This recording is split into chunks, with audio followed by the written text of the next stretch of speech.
Менің каналыма қош келдіңіздер. Бүгін финики в шоколаде әзірлейміз.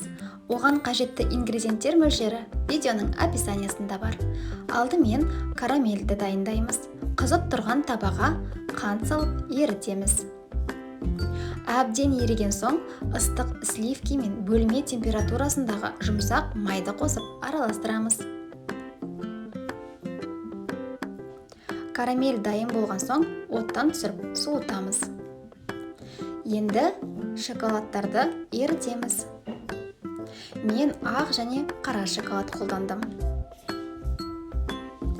Барлығы дайын болған соң финиктердің дәндерінен ажыратамыз. Ол үшін жанын тіліп, асықпай дәнін аламыз.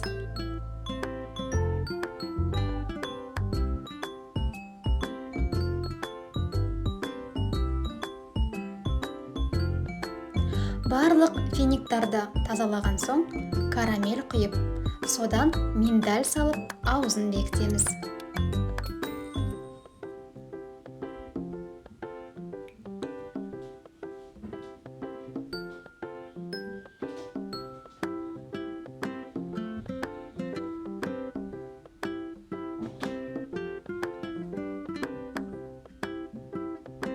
Келесі кезекте финикке шпажканы тығып, шоколадқа батырамыз.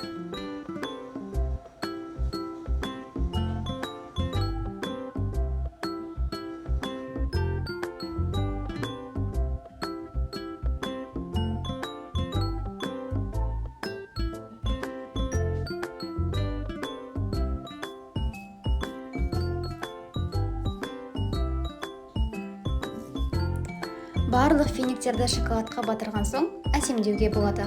Қара шоколадтағыны кокосовая стружка мен ақ шоколадты финиктерді қара шоколадпен әсемдеуге болады.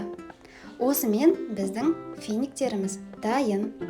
Астарыңыз дәмді болсын. Егер рецепт ұнаса, каналға тіркеліп, лайк басып, комментарий қалдырыңыздар.